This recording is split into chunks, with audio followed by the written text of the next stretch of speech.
हां, आता आपण चालू करूया बघा. तर सगळ्यात महत्त्वाचं काय आहे तिथं काय लिहिलं होतं त्या टायटलमध्ये मी की जाहिरात नाही अद्याप आणि त्यामुळं काहीच कळत नाही म्हणजे काय करायचं. जे सिन्सिअर लोक असतात ते करतात त्यांच्या पद्धतीनं, पण तेवढं ते प्रोडक्टिव्ह नाही आहे असं मत. आणि मरगळ आली आहे, शैथिल्य आले आहे, पुढं कसं जायचं काही कळत नाही किंवा काय असं बघा. ओव्हरऑल प्रत्येकाचं म्हणजे डोक्यात आहे. तर हे काय स्वाभाविक आहे म्हणजे ॲबनॉर्मल किंवा नैसर्गिक नाही असं नाही, ते होणारच. माणूस आहे म्हटल्यानंतर ते होतंच. फक्त त्याची दुसरी बाजू काय असते बघा, मी नेहमी सांगतो, ज्या वेळेला ॲड नसते किंवा जाहिरात अशी नाही आहे, समोर तुमच्या एक्झामची तारीख नाही आहे, तर त्यावेळेला जे आत्ता मी सुरुवातीला भावना सांगितली की तुम्हाला काय करू वाटत नाही किंवा काय नसतं, म्हणजे त्याचा अर्थ असा आहे का की जर खरंच तारीख असतील म्हणजे तुम्ही 100%च पास असणार होता. मी काय म्हणतोय ते बघा की योग्य प्रकारे एक्झिक्यूट होतंय समजा आयोगाचं टाइम टेबल आणि त्या ठरल्या तारखांना ॲड येते आणि एक्झाम होते, मग त्यावेळेला तुम्ही 100% सुटणार हे कशावरून. आणि स्पर्धा परीक्षेत बघा आपला अभ्यास कधीच पूर्ण नसतो म्हणजे असं सगळे म्हणतात सगळे, आणि ते खरं पण आहे. आणि सगळ्यात महत्त्वाचं वाक्य काय आहे की कंबाईन करणाऱ्यातले आहे ना 50%पेक्षा जास्त मुलं हे काय वरवरच असतात, म्हणजे कचरा मालच आहे. म्हणजे डायरेक्ट तुम्हाला सांगायचं म्हटलं तर म्हणजे तुम्ही सगळे नाही. आता 50% ह्यातले आता काय काय असे पण आहेत बघा. सकाळी जर म्हटलं एखादा की चला मी लेक्चर करणार आहे, तर आता त्याच्या लक्षात असलं की नाही हा पण मला प्रश्न असतो. म्हणजे इतकं कॅज्युअल असतात ते.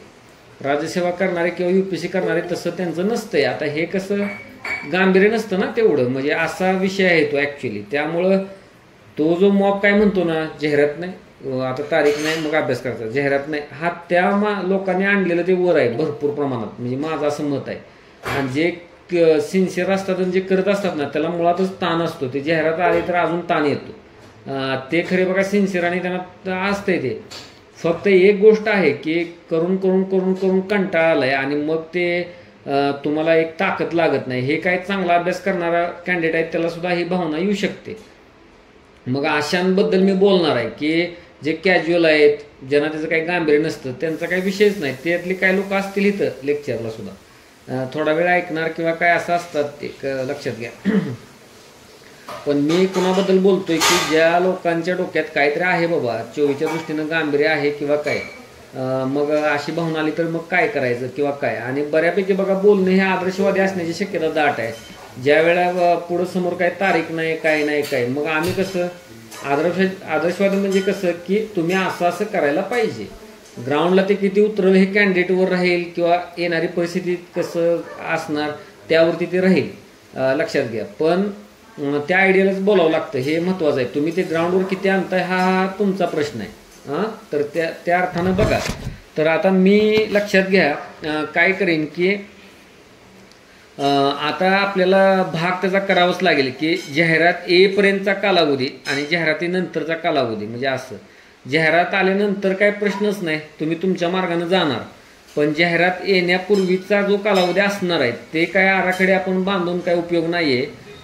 तरी पण आता एक अंदाज काय की ते कृषीची एक्झाम जी आहे म्हणजे आयोगानं सांगितलं होतं की बाबा आम्ही ऑक्टोबरमध्ये ते हे करू म्हणजे घेऊ एक्झाम. त्या अर्थानं राज्यसेवेचं दिसतंय ते ऑक्टोबरच्या फर्स्ट वीकमध्ये वगैरे असू शकतं राज्यसेवा पूर्व, आणि त्यानंतरच हे काही कंबाईनचं असू शकतं काय असलं तर. राज्यसेवेच्या पूर्वीच असणारच नाही म्हणजे ॲड येणं एक्झाम होणं जाणं. त्यामुळे हे जे काय प्रकार असणार आहे तो ऑक्टोबर नंतरच असणार आहे, हे तर काय 100% खरं आहे. तरी पण ते किती का असे ना ते काय फक्त कालावधी आपण ढोबळे डोक्यात ठेवायचं आहे की बाबा ढोबळ म्हणजे कसं की बाबा जाहिरात येण्यापूर्वीचा काही कालावधी आपल्याला मिळणार आहे तो, आणि ॲड आल्यानंतर. तर ॲड आल्यानंतर लक्षात घ्या ज्या लोकांची कधीच पूर्वपरीक्षा सुटलेली नाही, कंबाईन पूर्व कधीच सुटलेली नाही किंवा सुरक्षितपणे सुटलेली नाही कंबाईन, म्हणजे त्यांना लीड मिळालेली नाही किंवा सुरक्षित प्रकारे काठावर सुटणारे असेल तर त्याला काय अर्थ नाही, पण खात्रीनं सुटलेली नाही, अशा लोकांनी जाहिरात आल्यानंतर 2 महिन्याचा कालावधी मिळो, 1 महिन्याचा मिळो, 4 महिन्याचा मिळो, एक्सक्लुझिव्हली म्हणजे केवळ आणि केवळ पूर्वचाच अभ्यास करायला पाहिजे. तुमचा त्यापूर्वी किती का अभ्यास होईना जाहिरात आल्यानंतर मात्र पूर्ववर पूर्ण फोकस पाहिजे. मग आम्ही कुठला कॅन्डिडेट म्हटलं की ज्या कॅन्डिडेटची खात्रीनं अशी पूर्वपरीक्षा कधी सुटलेली नाही कंबाईनची, त्या लोकांना म्हणजे तो प्रश्न मिटला. जाहिरात आल्यानंतर तुम्ही काय करायला पाहिजे, तर हे मी सांगितलं जातं, पूर्णतः पूर्व परीक्षेवर फोकस करायला पाहिजे एक्सक्लुझिव्हली फक्त. आणि आता मग जाहिरात येण्यापूर्वी मग काय करायला पाहिजे तुम्ही. आता बघा ह्यातले एवढे लोक असतात, फर्स्ट अटेम्प्ट आहे किंवा काहीच केलेलं नाही, कुठं क्लास केलेलं नाही, कोणतं मॉड्यूल केलेलं नाही, काय ताळमेळ नाही अभ्यासाचा, त्या लोकांनी अर्थातच पूर्वचाच करायला पाहिजे.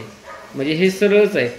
पण बराच काळ आता पूर्वपरीक्षेचा अभ्यास करतायत आणि एक प्रकारचं साचले पण आलेलं आहे, एक शिथिलता आलेली आहे. तर अशा लोकांनी मात्र कॉम्बिनेशनमध्ये पूर्व आणि मुख्यचा अभ्यास करायला पाहिजे. जे काल मी राज्यसेवेच्या मुलांना सांगितलं होतं तसंच इथं. उलट राज्यसेवेचा पूर्व आणि मुख्यचा सिलेबस खूप वेगळा आहे, तसं कंबाईनचं तसं नाही एवढं. फक्त तोच सिलेबस विस्तृत केला आहे कंबाईनचा, पूर्वचाच मेन्सला विस्तृत केला आहे. आणि काय थोडे घटक आहेत अधिकचे, पण ते जास्त मार्क्सनं नाही आहेत. म्हणजे लँग्वेज काय दोन्हीकडे पण आहे, म्हणजे राज्यसेवेला आणि इकडं पण. ते लँग्वेजचं काय करायचं ते पण मी बोलतो. पण तुम्हाला आता पूर्व आणि मुख्य कॉम्बिनेशनमध्ये बघा अभ्यास करायला पाहिजे, म्हणजे असं मला वाटतं वैयक्तिक. ते कसं तर आपण बघू, काय तिथं अभ्यासाच्या वेळेला गेल्यानंतर बघू. तर आता बघा मी एक 3-4 गोष्टींवर इथं बोलणार आहे, म्हणजे लक्षात घ्या की काय. एक मिनिट मी अगोदर बघतो आता काय असते. एक कॅन्डिडेट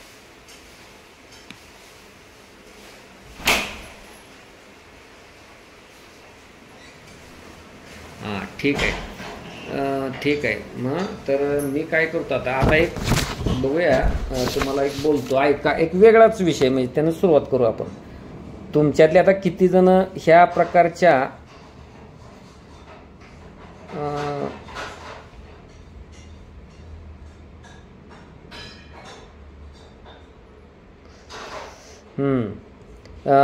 की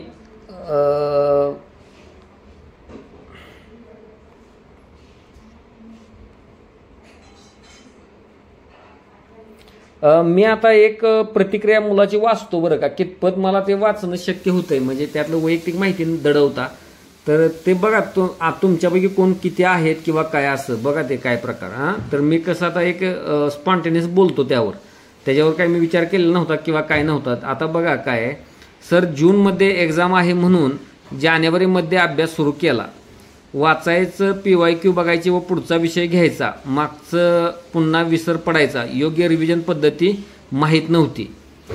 ते मी बोलतो आज काय प्रकार आहे तो. तेव्हापासून म्हणजे अगदी सुरुवातीपासून वाचत राहायचं नुसतं, पुढचं पाठ मागचं सपाट, यामुळे योग्य व परिणामकारक अभ्यास झाला नाही. आता पुस्तक बघावेसे वाटत नाहीत आणि अभ्यासही प्रोडक्टिव्ह नाही. तुमचं आता लक्ष बॅचमधून रिव्हिजन पद्धतीमुळे कॉन्फिडन्स वाटतोय, पण अभ्यासात सातत्य टिकून राहत नाही. तुम्ही सुरुवातीला भेटले असता तर अभ्यास खूप छान झाला असता. वरती जाऊ द्या. आता तो सुरुवातीचा जोम अभ्यासात येत नाही.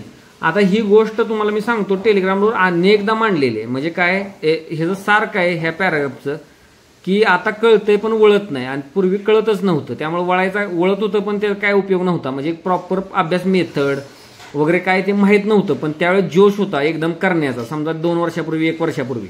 आणि आता काय एखादा तुमच्या मार्गदर्शनाने एखादा चांगला मार्क पडेल, पण तुम्हाला पडणार नाहीत, असं खूप जणांची असते बघा. म्हणजे लक्षात घ्या. असं खूप जणांची गोष्ट आहे, म्हणजे लक्षात घ्या. एकच मिनिट.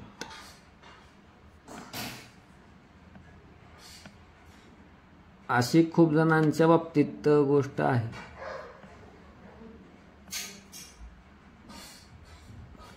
अशी खूप जणांच्या गोष्ट बाबत आहे. त्याला आता नाईलाज असतो.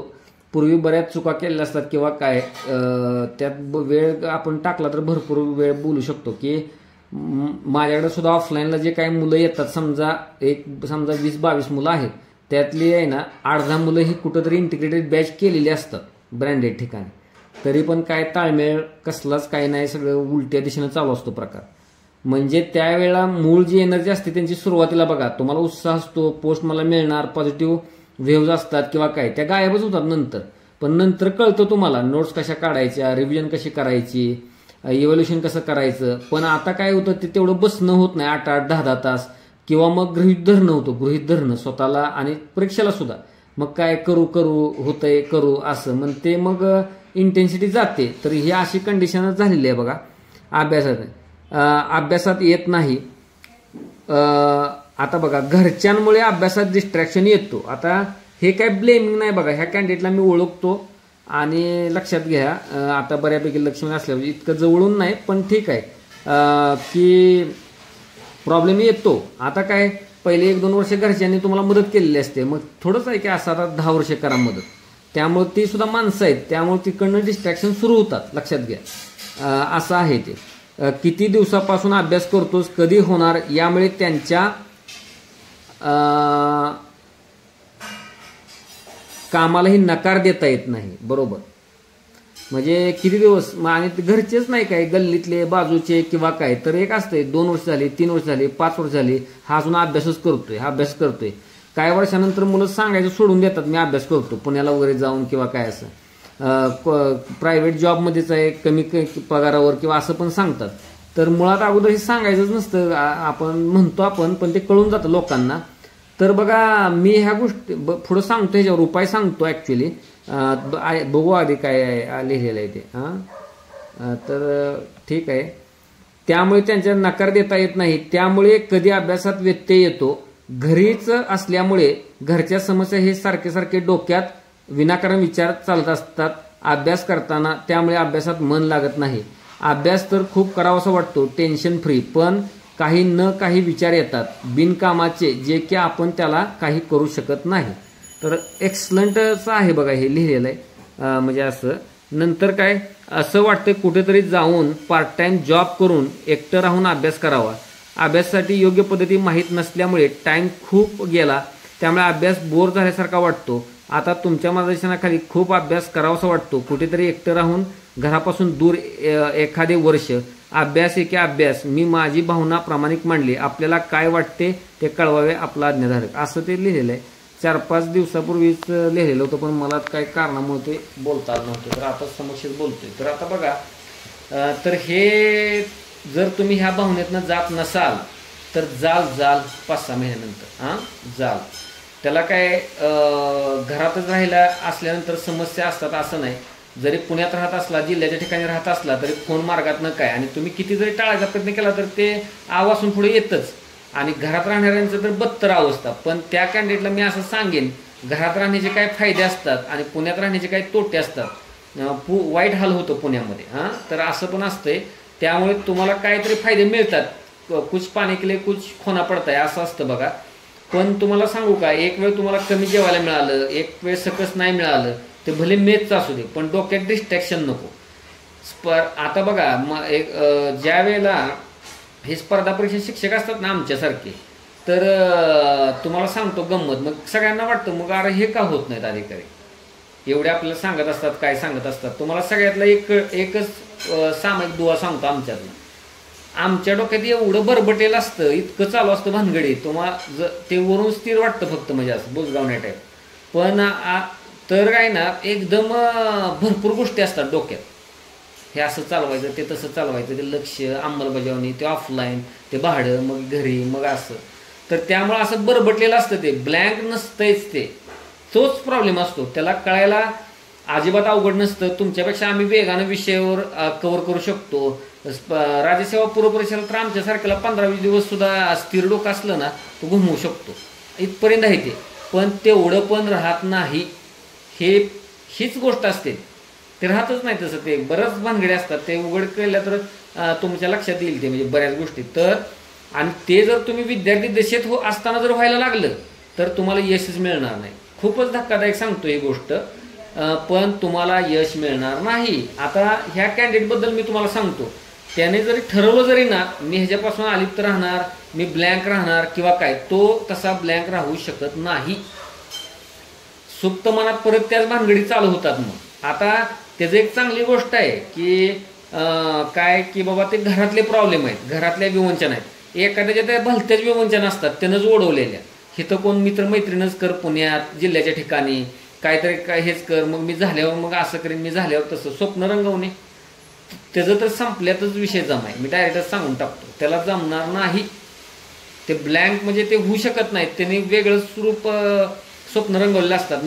मग काय मला परत अधिकारी झाल्यावर कोण विरोध नाही करणार, मग असं करणार तसं करणार असं ते येतच नाही, हे लक्षात ठेवा. त्यामुळं त्याचा बघा व्यत्यास तुम्हाला मी सांगतो काय आहे बघा, की काय मग जर तुम्ही अशा कुठल्या अन्य गोष्टीमध्ये अडकला नसाल, घरच्या तुम्ही स्वतः बनवलेल्या किंवा अन्य कोणत्या, तर मी नेहमीच सांगतो बघा की आत्ताचा तुमच्या बाबतीतला तो सुवर्ण काळ आहे. आज त्या गोष्टींना तुम्हाला पछाडलेलं नाही, पण भविष्यात अशा गोष्टी पछाडणार नाहीत असं नाही. तुम्ही तुमच्या ताब्यात नसता, ते ठेवता येत नाही. त्यामुळं काय करायचं असतं, आता ज्यावेळी तुम्हाला ब्लँक किंवा तुम्हाला हवा तसा वेळ मिळत असतो त्यावेळी त्यातनं प्रचंड आउटपुट काढायचं असतं. का तर हे साईन व्हेव सारखं असतं, एक सलग व्हेव नसते. म्हणजे तुम्ही 1.5 वर्ष सलग अभ्यास केला, हां काही लोकांच्या बाबतीत होतं आणि ते पोस्टवर पण जातात, पण बहुतांश लोकांच्या बाबतीत म्हणजे ज्याला आपण म्हणतो की प्रवाह काय सांगतो, तर काय सांगतो तर ते कमी जास्त कमी जास्त कमी जास्त अशा त्या व्हेव्ज असतात. आणि मग काय होतं, ती ज्या वेळेला चांगली व्हेव असते त्यावेळेला त्यावर स्वार होऊन भरपूर काय ग्रॅब करायचं असतं. म्हणजे लक्षात घ्या, ते तुम्हाला जमलं पाहिजे. तो मग 10 दिवस असतील 15 दिवस असतील, अर्थात काय आहे की 10 दिवस चांगले काढले आणि 8 दिवस वाया गेले तसं नाही म्हणत, ते थोडे असते व्हेव किंवा काय असते म्हणजे. तर त्यावेळेला बरोबर आपलं टेम्परामेंट जपायचं आणि बरोबर त्यावरती मात करायची. तर ही गोष्ट बघा तुम्हाला जमली पाहिजे. आता हे कशाच्या अनुषंगाने मी तुम्हाला सांगतोय की आता सुद्धा बघा मी काय सांगतो, मी जे सांगणार आहे आता काय करू शकता ॲड येण्यापूर्वी, तर त्याला अडथळे मी तुम्हाला सांगतो आणि मग ह्या प्रश्नाचं उत्तर पण देतो ह्या कॅन्डिडेटच्या, की काय एखादा बघा काय फोकस्ड राहत नाही, बरोबर जनरली. आता त्या मुलाचं कारण ते आहे, घरच्यातलं प्रॉब्लेम डिस्ट्रॅक्शन वगैरे काय तुमचं वेगळं असेल, तुम्हाला कारण पण नसेल पण तुम्ही फोकस्ड राहत नसाल, म्हणजे असं असेल. परत काय आहे, सातत्य राहत नाही. 2 दिवस होतो 1 दिवस होतच नाही, 3 दिवस होतो 2 दिवस होतच नाही असं.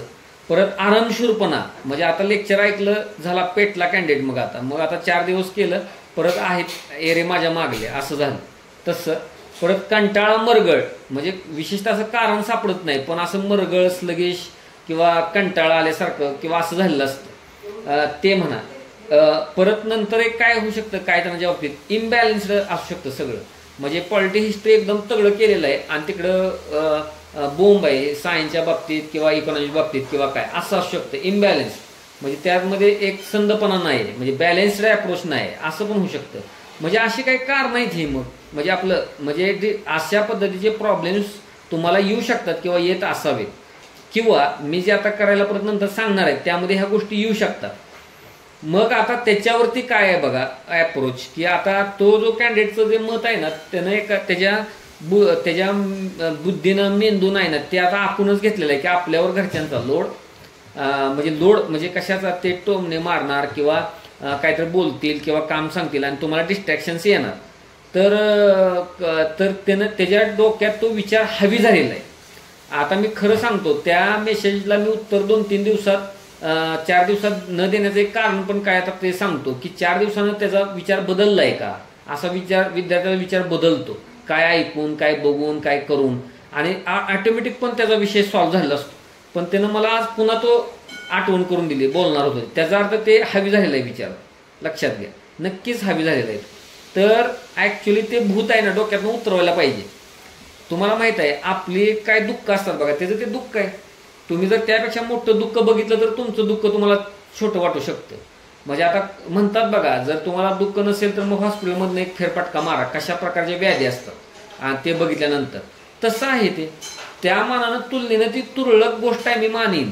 ते घरातल्यांना जरा असं डिस्ट्रॅक्शन वगैरे काय कुणाचं तरी आहे ना, त्याला काय पालक घरी सुद्धा राहू देणार नाहीत अशी अवस्था एखाद्यावर आलेली असते. काही जणांचा 4-4 महिने घरातल्यांशी कसला संपर्क नसतो, म्हणजे चांगल्या हेतून नव्हे, मी अभ्यास करतोय म्हणून. काय वेळेला आता आम्ही सुद्धा इंजिनिअरिंगला असताना आमचा एक मित्र सिनियर होता, त्याच्या वडिलांचं त्याचं बिलकुलच पटत नाही, म्हणजे काय उपयोग आहे तो इंजिनियर झाला तर, म्हणजे त्याला फायदा, म्हणजे इथपर्यंत रागायची भावना. आणि ती आज तागायचं आहे, म्हणजे इंजिनिअरिंग होऊन आता झाले किती वर्ष तरी पण ते आहेच. पण त्यानं ते घराचा विकास वगैरे सगळा चांगला केलेला आहे, सगळं आहे, पण संवाद नाही वडिलांची, असं आहे ते ॲक्च्युली. म्हणजे बघा ते कसं असतं, त्यापेक्षा तुमचं बरं आहे ते कुठल्या तरी वेगळ्या मार्गाने ते संवाद ठेवतायत, मग काय करायला पाहिजे, त्या मुलाच्या बाबतीत त्यानं टोटली कान बंद. आणि काय करायला पाहिजे तिथं मी एक सांगतो, पहिला स्लॉट मी नेहमी सांगतो बघा, तुम्ही तुमचा वेळ सकाळी समजा 7ला अभ्यास चालू केला, 7 ते 10 नो डिस्ट्रॅक्शन, नो कुठलं बोलणं, काय करायचं नाही. तो यासाठी सर्वांशी बोलायचं, ते जे सदस्य असले घराले, मी बाबा 7 ते 10 तुम्ही काय काम सांगू नका, जे सांगायचं असेल तर आत्ताच आदल्या दिवशी सांगा, मी त्याचं ते करून ठेवीन. पण तुम्ही आता तिथं व्यवहारवादी दृष्टिकोन ठेवायला पाहिजे, मी काय काम करीन त्या बदल्यात मला ते जेवण सकाळ संध्याकाळ देतील, मला झोपायला देतील, इतकं स्वतःशी संवाद साधून व्यवहारवादी बनायला पाहिजे. लगेच तिथनं उठला आणि लगेच पुण्यात आला किंवा जिल्ह्या ठिकाणी गेला म्हणजे स्वर्गच आला, ते आगीतनं फोपाड्यात होईल. ते म्हणजे लक्षात घ्या, जो काय प्रकार आहे इथं झुंजणं, त्या मेस, परत तिथं आजारी पडलं, ताप आला तर इथं त्या दवाखाना शोधणं, नाही झाला बरं तर जा परत गावी, म्हणजे असं असतं.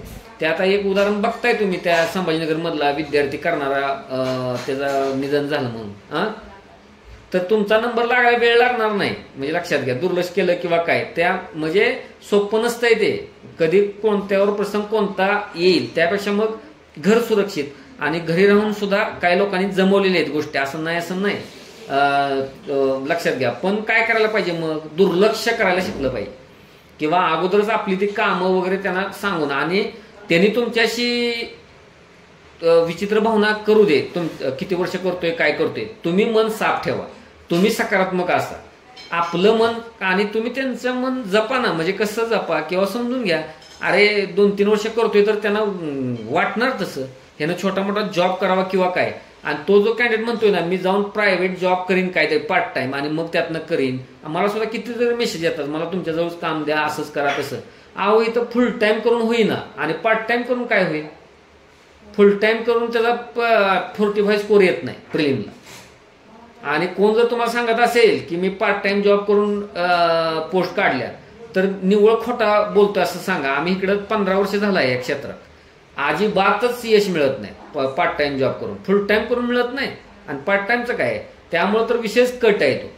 आणि इकडं राहण्याचा जिल्ह्याच्या ठिकाणी पुण्यातला खर्च अतिशय जादा आहे, लो क्वालिटी जेवण असतं, सगळं वेगळा विषय आहे इथं पुण्यात. त्यामुळं जे लोक आहेत घरात आहेत त्यांनी सोडू नका. मी जर मेसेज जर 1-2 मुलींचा दाखवला तुम्हाला, त्या कॅन्डिडेटला, की सर आता एक्झाम पुढे गेले राजसेवेचा, आम्ही आता घरी जाण्याचा विचार चालू आहे जोरदार, मग त्या व्यक्तींना मी सांगू शकत नाही इथंच राहा, कशाला, ठीक आहे, मग असं आहे ते. त्यामुळं तुम्ही उलटा मार्ग करू नका, तिकडनं पुण्यात येणं पार्ट टाइम काय नाही, इकडं पार्ट टाइम जॉब नाही तर काही नाही पुण्यात, तर हे लक्षात घ्या. त्यामुळं तुम्ही आहे त्या ह्याच्यामध्येच तुम्ही काय करा, परिस्थिती बदलायला बघा.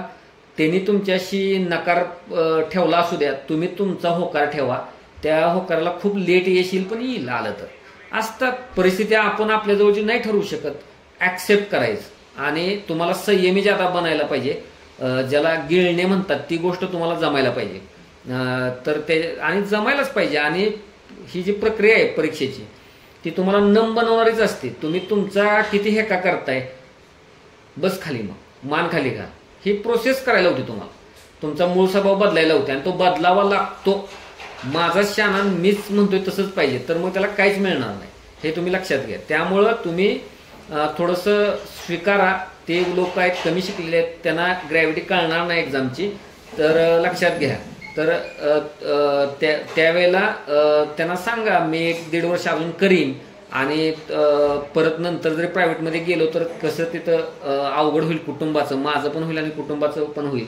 आणि आता कसं लक्षात घ्या, वैयक्तिक कॅन्डिडेटशी बोलताना मी त्याचं सगळं बघूनच सांगत असतो, की एखाद्याला सांगून सुद्धा बाबा तुम्ही इकडं तुम्हाला जास्त यश मिळायची शक्यता खूप कमी आहे, म्हणजे असं सांगू शकतो. पण त्या कॅन्डिडेटला मी आता सांगणार नाही तसं, पण नाहीतर कसं असते गोजेर रूप आपण ठेवतो की असं असं करणार म्हणजे पोस्ट मिळणार, मी एवढं सांगतोय. म्हणजे काय काय लोकांचं किती जर केलं तर मिळणारच नसतंय, लक्षात घ्या. त्यामुळं ते नुसतं ही चर्चा होती, चर्चेची गोष्ट होती, की मी असं करणार मी तसं करणार, काय का तर जुना इतिहास पाहिजे. 45 मार्क पडलेत प्रिलिमला, 40 पडलेत, 50 पडलेले, सिलेबस चांगला संपलेला आहे, एखाद्या वेळेस प्रिलिम पण सुटलेली आहे पण मेन्सनं दगा दिलाय, अशा कॅन्डिडेटला असा सल्ला ठीक आहे. पण अजून कशातच काय नाही ना, कसं मग करणार, आलं का लक्षात. तर समजून घ्या मला काय म्हणायचं आहे ते. त्यामुळं तिथंच राहून त्या गोष्टी मॅनेज करायचा प्रयत्न करा. तुम्ही जे योजले बाहेर राहून पार्ट टाइम वगैरे काय, ते धोकादायक आहे. आणि ते एक्झिक्यूट होणार नाही, लक्षात घ्या. अजून तुमचा अभ्यास कमी येईल आणि समंजसपणा दाखवा, जुळवून घ्या आणि किमान ॲड येईपर्यंत तरी तसं गोष्ट करा. का तर उलट अजून खवळलेल्या समुद्रात जाण्यासारखं आहे. मग जर ॲड नाही अजून चला मग जिल्ह्याच्या ठिकाणी किंवा पुण्यात परतीचे वेध लागले आहेत मुलांना, तुम्हाला तर ते मग उलट्या दिशेनं तुमचा प्रवास चालू आहे असं मी म्हणेन. जे परतीचे वेध लागले ते योग्य आहेत, मुलांना लागलेत ते मी असं म्हणेन. तर लक्षात घ्या. हा जो पहिला प्रकार होता तो सांगितला तुम्हाला. तर ठीक आहे, म्हणजे असं सांगितलं. आणि वैयक्तिक त्या व्यक्तीशी मी जरा सांगेनच. तो लक्ष 2चा तो सदस्य आहे, त्याच्यामुळे मी त्याला वैयक्तिक सांगेन. त्यामुळे काही अडचण नाही, वैयक्तिक सांगेन. अजून एक महत्त्वाच्या गोष्टी 2-3 वैयक्तिक असल्यामुळे ते सांगत नाही. ठीक आहे.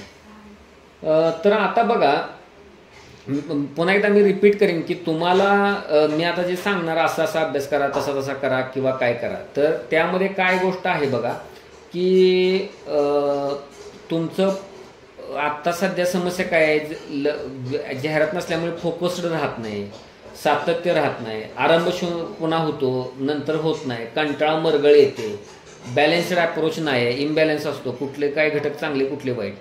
तर तुम्हाला एक सांगू का, त्याच्यावर ते उपाय मी सांगतो, पण ॲक्च्युली आहे ना ह्या ज्या गोष्टी आहेत ना, समस्या तुमच्या ह्या नसणारच कॅन्डिडेट पाहिजे ना त्या आयोगाला. ह्या मुळात नको तुझ्याकडं, तर तुम्ही या. म्हणजे ह्या अंगभूत असायलाच पाहिजेत, नसल्या तर तुम्ही त्या अंगी बांधवायला पाहिजेत. सातत्य राहत नाही हे सांगणं म्हणजे, आणि त्याचं काहीतरी उपाय एक जनरल मागणं उपाय ठीक आहे, पण नाही नाही माझं राहतच नाही, तुम्ही इतकं सांगून राहत नाही, मी त्या ग्रुपला असून राहत नाही, मग बाहेर पडलेलं बरं. म्हणजे माझा जरी ग्रुप असला तरी मी असंच सांगतो डायरेक्ट. आणि मग त्या महिन्याची 500 फी किंवा 600 ती पण घालवणं चुकीचं आहे. मग आपल्याला मार्गाने कोणत्या येईल ते येईल सातत्य, म्हणजे नाईलाज आहे त्याला. जर तिथं 50-60 मुलं असतील आणि त्यातील 30पेक्षा जास्त मुलं जर सातत्य ठेवून जर ते अंमलात आणत असतील, मग तुमचंच काय फॉल्ट झालाय. म्हणजे लक्षात घ्या. अन्य लोक पॉझिटिव्ह कसं काय बोलतायत म्हणजे लक्षात घ्या. त्यामुळं खोट तुमच्यात आहे आणि ती बदलावी लागेल. का तर कुठंतरी अभ्यासाला दिशा, एखादा टॉपिक कसा करावा, कितपत खोलीपर्यंत करावा, कधी काय करावं, रिव्हिजन कशी करावी, ते ठीक आहे ना मार्गदर्शकाकडनं मागणं. पण माझं सातत्यच राहत नाही, मग माझं लक्षच लागत नाही, मग आता मी काय करू कसं करू. ते घेताना मी घेतल्या त्यांच्या सूचना, पण त्या जर त्याच्यावर तुम्हाला तुमचं सोल्युशन काढता येत नसेल आणि तो जर इच्छुक असेल की मी PSI होणार, STI होणार, AS होणार किंवा दुय्यम निबंध होणार वगैरे काय, हे मग काय झालं म्हणजे हवेतल्याच गप्पा झाल्या ना. तसं चालणार नाहीये. त्यानं स्वतःच सोल्युशन त्यावरती काढलं पाहिजे. मी ते बोलतो म्हणजे लक्षात घ्या. तर काय करायचं काय म्हणजे कधी बोलतो की ते झाल्यावर बोलतो, म्हणजे विषय तुम्हाला सांगितलेला बद्दल बोलतो. आता दुसरा एक विषय सांगतो तुम्हाला. विशिष्ट विषय करणे आणि त्या विषयातले टॉपिक्स करण्याच्या विशिष्ट पद्धती असतात, म्हणजे लक्षात घ्या.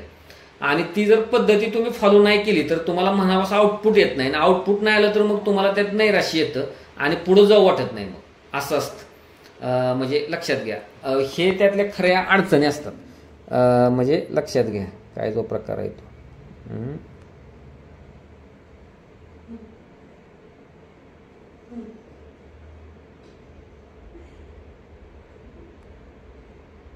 म्हणजे लक्षात घ्या. आलं लक्षात. तर म्हणजे कसं आहे की जर त्या प्रॉपर वेनं विषय नाही केला तर मग ते लक्षात राहणार नाही किंवा काय नाही. त्याच्या एक पद्धती असतात. म्हणजे जनरली आपण कोणता पण विषय करायला गेलो तर मूलभूत गोष्टींचं एक सर्कल आहे बघा, की काय की पहिल्यांदा अगोदर काय करणं, टॉपिक तो समजावून घेणं. मग कुणाला कोणत्या क्लासमधनं समजलेलं असेल, कुणाला व्हिडिओ लेक्चरमधनं समजलेलं असेल, एकदम साधा टॉपिक असेल तर त्याला स्वतः वाचून समजले असेल संदर्भ पुस्तकातून, असं असेल एक.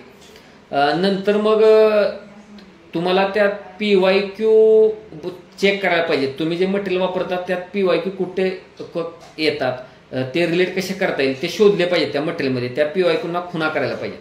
नंतर मग त्याच्या शॉर्ट नोट्स बनवायला पाहिजे. शॉर्ट नोट्स का तर फास्टमध्ये सगळं मटेरियल वाचून होत नाही, म्हणून शॉर्ट नोट्स बनवल्यानंतर त्याच्या वारंवार रिव्हिजन्स करायला पाहिजेत. रिव्हिजन्स प्रचंड पाहिजेत, त्याचं प्रमाण जास्त पाहिजे, मल्टिपल्स पाहिजेत. रिव्हिजन नंतर म्हणजे तुमचं टेस्टिंग पाहिजे, टेस्टिंग आणि इव्हॅल्युएशन. म्हणजे तुम्हाला कितपत ते आठवतंय, काय होतंय. म्हणजे तुम्ही PYQ सोडवायला पाहिजे मिक्स स्वरूपाची, आणि त्यात काय चुकतंय, कुठं चुकतंय, मला काय आठवत नाही, तिथं ते काम करायला पाहिजेत. म्हणजे त्याला नंतर परत भेट द्यायला पाहिजे. ह्या सगळ्या टेक्निक्सबद्दल किंवा त्या प्रोसेसबद्दल मी वेगवेगळ्या वेळी टेलिग्राम चॅनलवर लिहिलेलं आहे. ते मुलं वाचत नाही, नवीन लोकांना तर काहीच माहीत नाही. त्यांना वाटतं ते टेलिग्राम चॅनल म्हणजे अन्य बाजारातले चॅनल आहेत ना तसेच.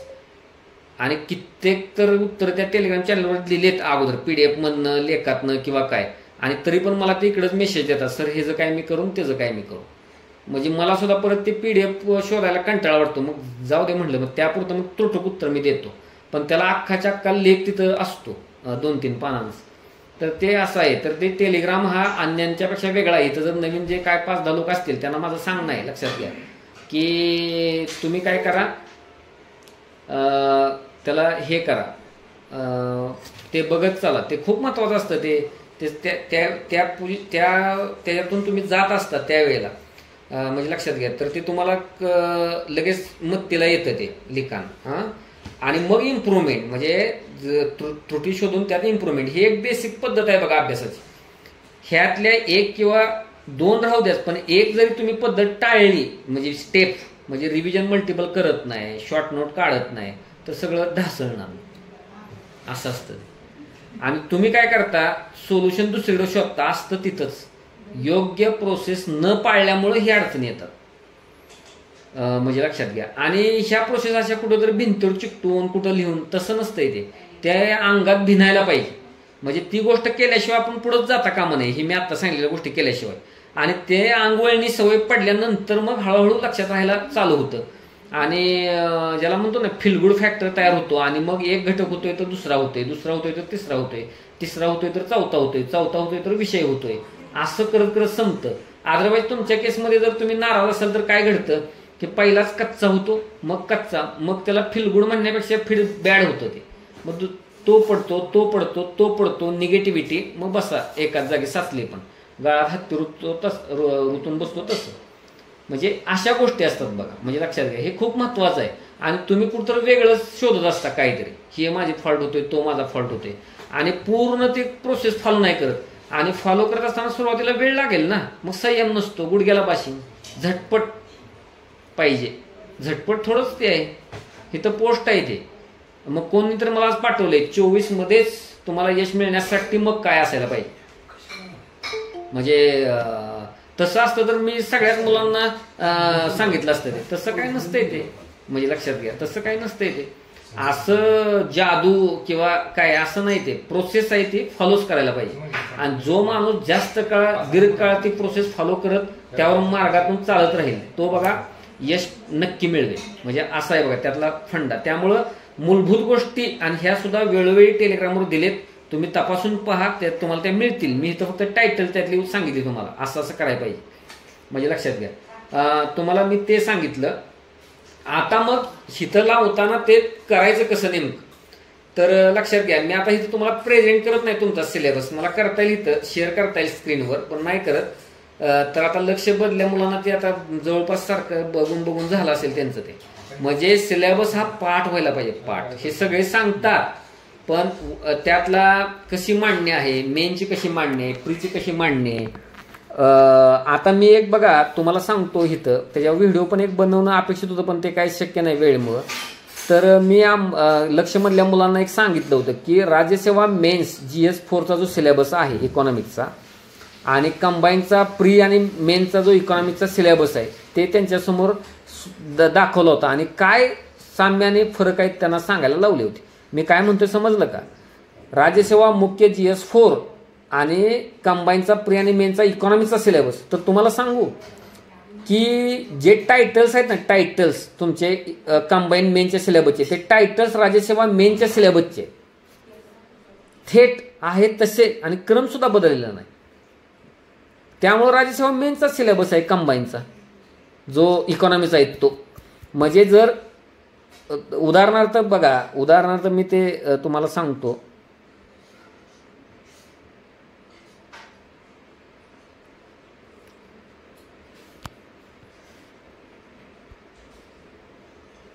जर तुम्ही मेनचा सिलेबस इथला बघितला बघा, तिथं काय म्हटले, तुमच्या सिलेबसमध्ये काय म्हटलंय की अर्थव्यवस्था व नियोजन विकास विषयक अर्थशास्त्र, त्यातला एक पॉईंट समग्र लक्ष्य अर्थशास्त्र आणि दुसरा पॉईंट भारतीय अर्थव्यवस्था. समग्र लक्ष्यमध्ये काय आहे, समग्र लक्ष्य अर्थशास्त्र, वृद्धी आणि विकास, सार्वजनिक वित्त आणि आंतरराष्ट्रीय व्यापार आणि आंतरराष्ट्रीय भांडवल हे 4 घटक आहेत 1.1 to 1.4. तर ही सर्व टायटल्स हे राज्यसेवा मुख्य GS4 मधले आहेत. मग जर मग तुमच्या इकडं सार्वजनिक वित्त हा घटक असेल तुमच्या सिलेबसला, मग सार्वजनिक वित्त म्हणजे नेमकं काय, त्यात झिरो बेस बजेटिंग येतं का, त्यात वेगवेगळे बजेटचे प्रकार येतात का, समजा जमा खर्चाचं काय येतं, तर ते सगळं ऑलरेडी आहे ना राज्यसेवा मेनच्या सिलेबसमध्ये, त्यामुळे ते तुम्हाला पण लागू आहे. मग तो म्हणजे असं सिलेबसचं आकलन असणं बघा पॉईंटनुसार प्रत्येक. आता हे मी फक्त तुम्हाला केवळ हे जर सांगितलं, तसं सामान्य विज्ञान आणि तंत्रज्ञानाचा काय फरक आहे, भारताचा महाराष्ट्राचा भूगोलाचा मध्ये काय फरक आहे, पॉलिटीमध्ये काय आहे, आता माहितीचा अधिकार, अंकगणित बुद्धिमत्ता, चालू घडामोडी आणि सामान्य बुद्धिमत्ता ते सोडा, पण बाकीचे कोर GS चे विषय आहेत त्यांच्यात काय फरक आहे, प्रीचा पॉईंट मेनचा पॉईंट. मग त्याचं प्रीचे आणि मेनचा सिलेबस जे कॉमनचे मुद्दे आहेत ते ह्या काळात संपवायला घ्यायला पाहिजे आत्ता, म्हणजे ह्यामध्ये. मग मी लक्ष ग्रुपला सरळ सरळ इकॉनॉमिक्स, राज्यशास्त्र हे संपवलंच ना जवळपास, म्हणजे त्यांचं त्यांनीच करायचं डेली टार्गेट देऊन असं ते केलेलं आहे बघा. मग त्यांना मी आत्ता गेल्या 24 जुलैपासून त्यांना जरा काय मला लेक्चर्स घेता आली नव्हती, म्हणजे माझ्या मनाप्रमाणे घेता आली नव्हती, तर त्यामुळं ते इकॉनॉमीची काही लेक्चर्स अपेक्षित होती ते आता मी घेणार आहे पुढच्या आठवड्यात. पण त्यांना मनानं डेली टार्गेट देऊन ते करायला लावलं होतं. त्यातल्या काय लोकांनी उत्कृष्ट काम केलेलं आहे, म्हणजे का तर सायन्सच्या नोट्स काढायला लावल्या होत्या, त्या काढलेल्या आहेत. 20-25 जणांनी जो टॉपिक आतापर्यंत दिलाय ते नोट्स काढलेले आहेत. ते नोट्स काढणं सुद्धा भरपूर मोठं काम झालं त्या काळात, म्हणजे लक्षात घ्या अजून ऍड नाही. त्यामुळे ते नक्कीच म्हणजे ह्याच्यापूर्वी कधीच काढलेलं नाही आणि आता काढलेत असं, म्हणजे ते एक पावते बघा. म्हणजे तुम्हाला असं ते मोजता येणाऱ्या गोष्टी करायला पाहिजेत, म्हणजे नुसताच केला अभ्यास, नुसताच केला, पण काय शॉर्ट नोट्स आहेत का त्याचे रिव्हिजन आहे का, हे कोण बघणार, ते बघायला पाहिजे बारकाईनं. त्यावेळेला मी पाठवायला त्यांना सांगितलं होतं तर त्यांनी ते केलं होतं. हा एक मुद्दा आहे बघा. तर तुम्ही आता काय करायचं आहे तुम्हाला सांगतो की आता मी म्हणजे आता तुम्हाला सांगता येईल आता कसं की जे बघा प्रिलिमचा जो तुमचा सिलेबस आहे ना, की काय सामान्य क्षमता चाचणीमध्ये इतिहास, मग इतिहास जर तुम्ही मेन्सला केला तर तो प्रीचा होणारच आहे इतिहास. परत भूगोल आहे, भूगोलला त्यांनी काय उल्लेख केलेला आहे प्रिलिमला, प्रिलिम आणि मेनचा एकत्र केला तर तो प्रीचा होऊन जातो, वेगळं काय करावं लागत नाही. अर्थव्यवस्था तर एकदमच सगळंच्या सगळंच आहे म्हणजे मेन्सला, त्यातला काय ठराविकच भाग प्रीला आहे. फक्त एक्स्ट्रा काय येतं लेखा आणि लेखापरीक्षण हे मात्र फक्त प्रीला आहे, म्हणजे मेन्सला नाही येत, म्हणजे लक्षात घ्या. नंतर चालू घडामोडी, राज्यशास्त्र, सामान्य विज्ञान, अंकगणित, बुद्धिमत्ता हे आहे. तर आता प्रीचा असू दे तर मेनचा विषय असू दे, तर गंमत तुम्हाला सांगतो काय आहे. इतिहास हा घटक काय लोकांना सोपा, काय लोकांना अवघड, किंवा ज्या लोकांना अवघड जातो त्यांना तुम्हाला सांगतो काय आहे. तो जर तुम्ही पॉलिटी सारखा, तो जर जिओग्राफी सारखा गिळायचा तुम्ही प्रयत्न केला तर तो पचणार नाही. त्याला रोज थोडं 1-2 टॉपिक करत लॉंग टर्मला लिहावं लागतो. म्हणजे तुम्ही आता 30 दिवस करताय तर रोज एक टॉपिक किंवा 2 दिवसाला एक टॉपिक, मी असं करतोय. पूर्ण दिवसभर तोच विषय नाही, एका दिवसात 2 किंवा 3 सब्जेक्ट घेणं आणि त्या सब्जेक्टचे स्लॉट पाडणं आणि मग 3 दिवस तुम्ही एक टॉपिक करू शकता इतिहासाचा, 2 दिवस असा. आणि त्याची मग वारंवार रिव्हिजन, म्हणजे आज केला उद्या केला त्याची परवा रिव्हिजन, परवा आणि त्यानंतरच्या दिवशी केला, 2 टॉपिक झाले तर त्याच्यात 5व्या दिवशी दोघांची रिव्हिजन, असं करत एक ज्याला साठवत नेत असा तो करायला पाहिजे. असा तो इतिहास आहे. एक सलग करताय आणि मग दिवसभर 6-6 तास 8-8 तास तो विषय करताय तर तसा तो करण्यातला नाही, पुन्हा ते विसरणार. म्हणजे तो असा करत न्यायला पाहिजे. सेम ते सायन्स आहे.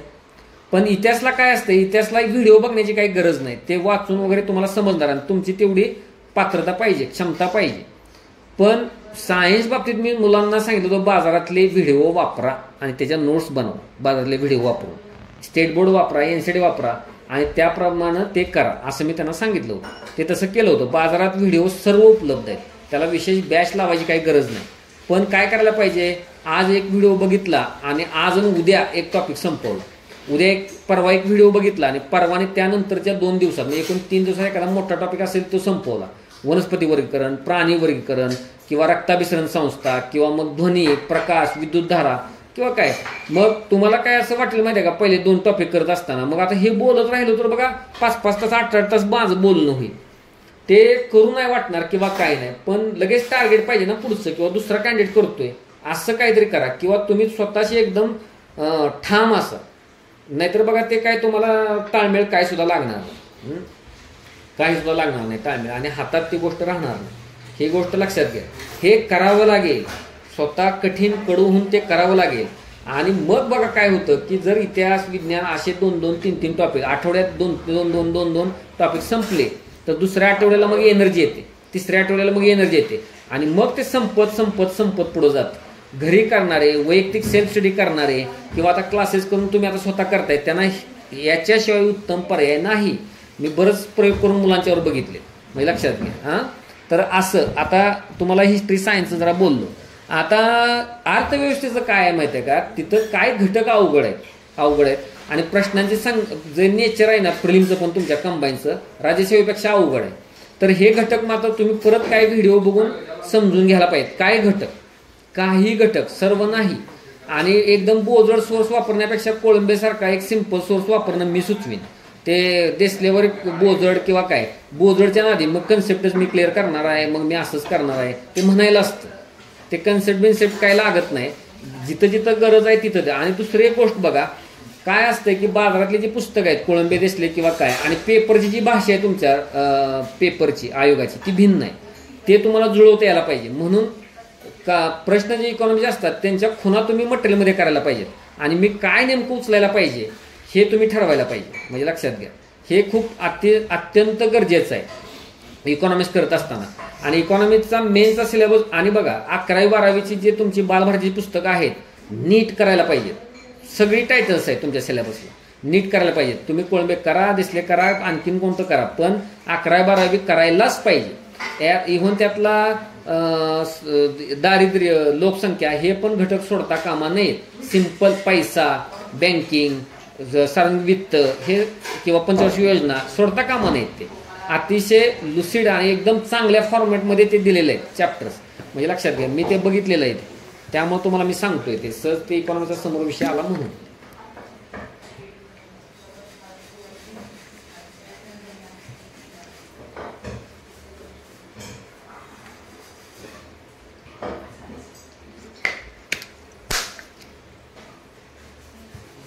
त्यामुळं तसं करा. आणि काय आता लक्ष म्हणले आपण मुलांचे काय टॉपिक इकॉनॉमीचे अतिशय चांगले झालेत, सोपे आहेत हो. आपण ते करतच नाही, टॉपिक वाईज करत नाही. मी आज तुम्हाला बघा हा टॉपिक आणि त्याच्यावर आलेला प्रश्न असं काही तर प्रेझेंट करत नाही किंवा काय नाही. मग काय जणांचे म्हणजे त्या लोकांना माहित आहे डोळे उघडतील ऍक्च्युअली, म्हणजे कट टू कट टॉपिकला पकडून प्रश्न असतो, असं असतं. त्याशिवाय तुम्हाला ते पूर्णत्वाची भावना येणार नाही संपल्याशिवाय. हे आहे बघा. तसंच चालू घडामोडी लक्ष आणि अंमलबजावणीमध्ये बघा बऱ्याच लोकांनी अतिशय चांगल्या प्रकारे ते संपवलेलं आहे. तर ते टार्गेट देण्यामुळं, म्हणजे चॅप्टर वाईज टार्गेट सिम्प्लिफाईडमधनं किंवा अन्य तुम्ही जे काय वापरत असाल त्यातनं करंट बद्दल अनास्था असणं किंवा काय. आता नवीन लोक काय आहेत म्हणून त्यांच्यासाठी बोलतो की मी काय त्या मुलांना आधी करतो. लक्षात घ्या की जे 17 सालापासून ते 23 सालापर्यंत जे काय प्रश्न आलेत करंटचे ते वाचणं आधी वारंवार, जुनेच प्रश्न. मग तुम्हाला कळतं तुमच्याजवळ जे काय मटेरियल असतं त्या मटेरियलमधून काय नेमकं उचलायचं. लक्षात घ्या, हे तुम्हाला त्यांना म्हणजे कळलेलं असतं. म्हणजे लक्षात घ्या, म्हणजे कळतं. म्हणजे काय करायचं, जुने वारंवार करंटचे PYQ वाचायचे 17 सालापासून पुढं. त्यातून मग एक चष्मा तयार होतो. मग मी पुरस्कार हा बघू का नको, मग मी निधन व्यक्ती बघू का नको, निवड ह्या व्यक्तीची बघू का नको, ही बातमी बघू का नको, ते फिल्टर करण्याचं काम ते करतं. आणि तुम्ही जर ते केलं नाही तर मग वेग वाचू सुटता करंट, काही कुठलंही कसंही. आता ऍड नसताना पुन्हा एकदा संधी आहे बघा. आणि ज्या वेळेला तुम्ही हात लावाल इयरबुकला किंवा करंट मॅगझिनला त्या वेळेला PYQ करंटचे बघणं अपेक्षित आहे. त्याची PDFच मी मुलांना 17 ते 21 पर्यंतची दिली होती. आणि तिथनं पुढं मग तुम्ही इयरबुकच्या पाठीमागचं बघा किंवा अन्य कुठलं पण बघा असं सांगायचं. तर ते कॉपी पेस्ट करून प्रश्न ठेवलेले होते का, तर त्यासाठीच. आणि ज्या लोकांनी त्यावर पकड मिळवली त्या लोकांनी बघा मास्टरी आणलेली आहे करंटवर, कळतं ते. आणि रोज काय पेजेस टार्गेट करायचे. आज 20, उद्या 40, परवा 60 असं. म्हणजे आज 1 ते 20, उद्या 21 ते 40, परत नंतर 41 ते 60 असं. आणि मग ते वारंवार रिवाईज करून आणि प्रॉपर खुणा पाहिजेत.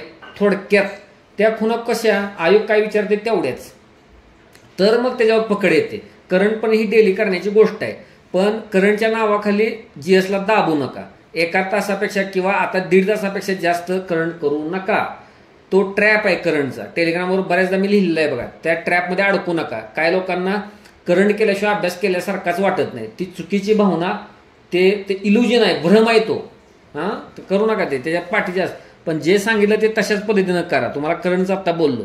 राजशास्त्र काय, कुणीतरी तर सांगितलं माझे आर्टिकल पाठ होत नाहीत आणि हे पाठ होत नाही ते पाठ होत नाही. का होत नाहीत? करायला पाहिजे, वारंवार करायला पाहिजे.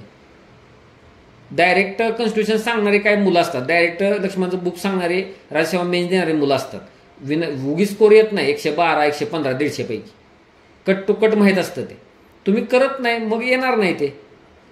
करायला पाहिजे आणि पुढं जायला पाहिजे. लक्षात घ्या, अतिशय चांगला सोपा सब्जेक्ट आहे. पण राजेशास्त्राची एक गंमत तुम्हाला सांगतो. तुम्हाला मेन्सला, कंबाईनला जे घटक आहेत, ज्यांचा उल्लेख आहे, केवळ तेवढंच करणं. त्याच्या बाहेर अजिबात जाऊ नका. मेन्सला तुम्हाला सर्व राज्यशास्त्र नाही आहे. खूप जबाबदारीने बोलतोय, केवळ कंबाईन करणाऱ्या विद्यार्थ्यांसाठी.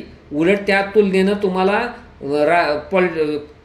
पूर्व परीक्षेला जास्त प्रश्न येतात आणि उलट ते व्हरायटी प्रश्नांची तिथं जास्त असू शकते. पण पूर्वला त्यांनी कोणकोणते टॉपिक हाताळले तेवढे अगोदर करा. मेन्सला तरी फक्त सांगितले तेवढेच करा. म्हणजे मी तर तुम्हाला सांगेन. आलं का लक्षात? कमी अभ्यासक्रम आहे पॉलिटीचा कंबाईनला, हे सांगतो. हे बाजारानं सांगायला पाहिजे, पण सांगतात का नाही ते बघा.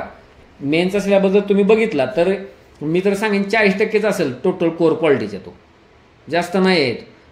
प्री लेव्हलच जास्त आहे थोडा, पण ते वर प्रश्न असतात, मग खूप खोलात प्रश्न असतात. म्हणजे लक्षात घ्या, असं आहे ते. सामान्य विज्ञानचं सांगितलं. अंकगणित बुद्धिमापन पण तेच आहे. त्यांना होत नसेल तर तुम्हाला व्हिडिओचा आधार घ्यायला पाहिजे.